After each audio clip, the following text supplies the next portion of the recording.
Isaac and Rebekah longed for a child.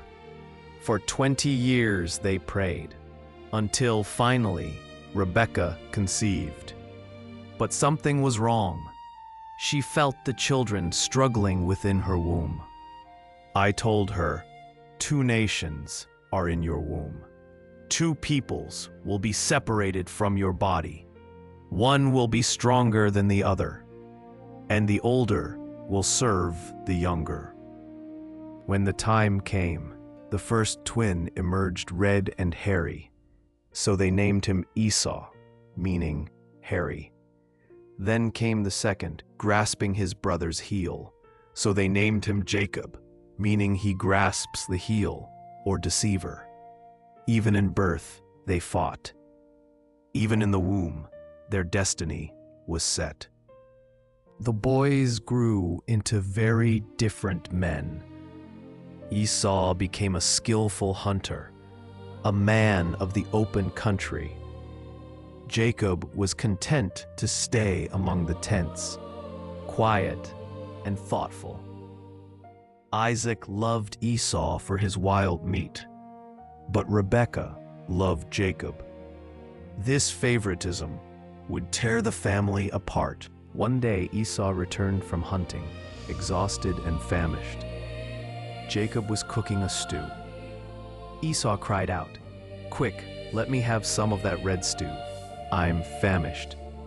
Jacob saw his opportunity. "First sell me your birthright," he replied. In one careless moment, destiny hung in the balance. "What good is a birthright to me if I'm dead?" Esau said carelessly.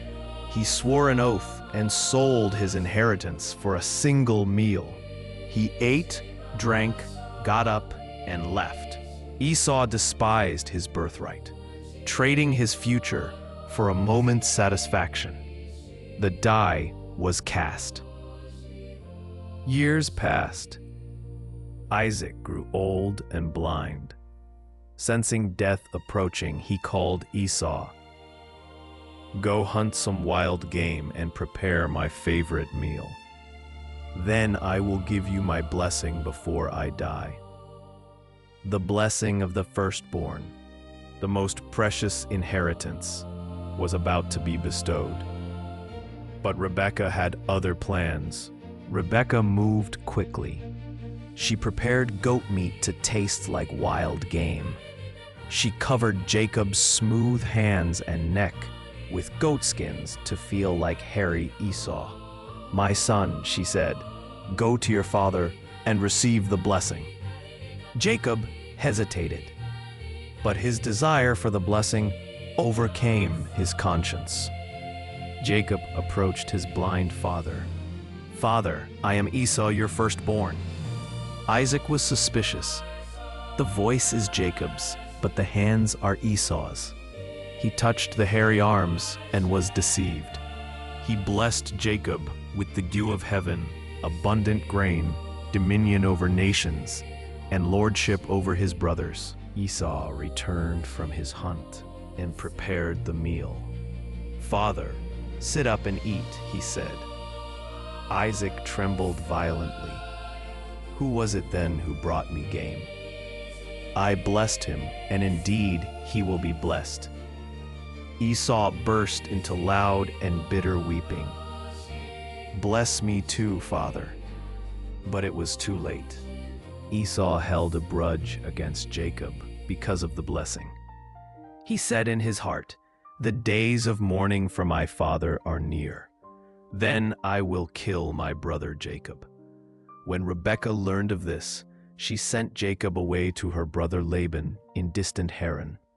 The family was shattered. Fleeing alone into the wilderness, Jacob stopped for the night and slept with a stone for his pillow. There he dreamed of a stairway reaching to heaven, with angels ascending and descending. "I stood above it and declared, 'I am the Lord, the God of Abraham and Isaac.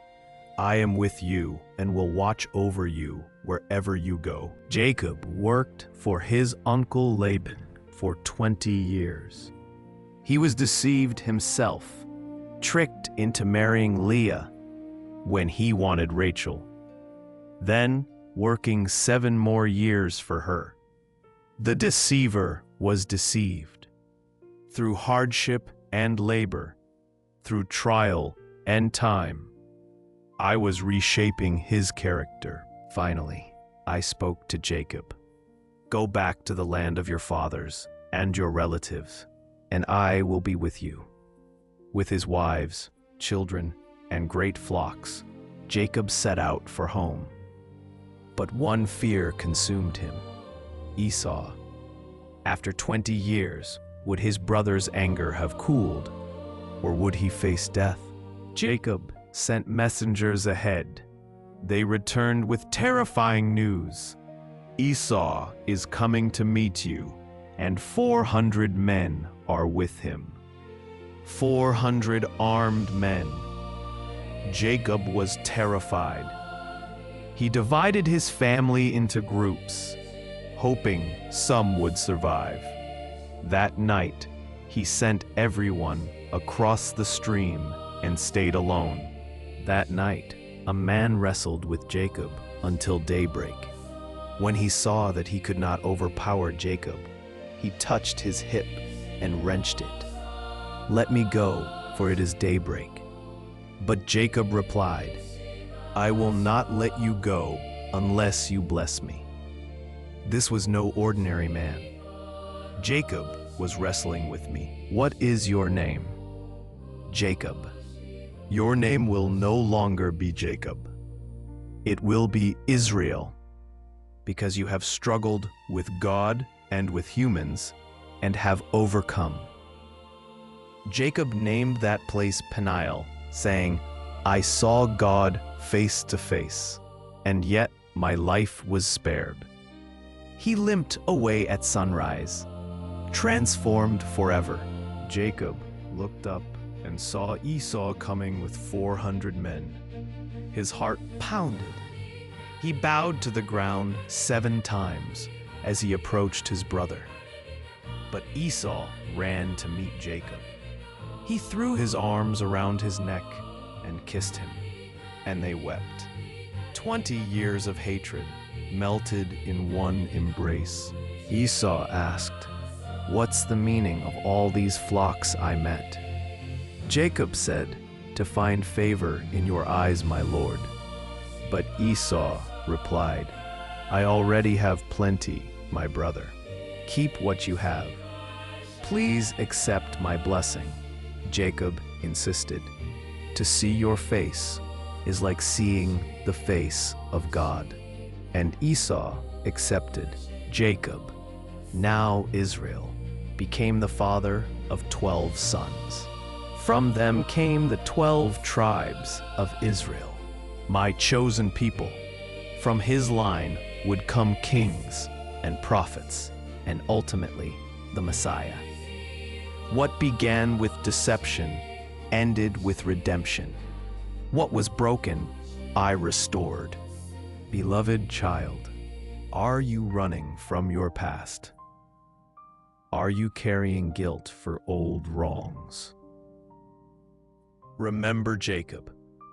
I can transform deceivers into princes, cheaters into patriarchs. My grace is greater than your mistakes. Come, wrestle with me. Let me give you a new name. Until we speak again,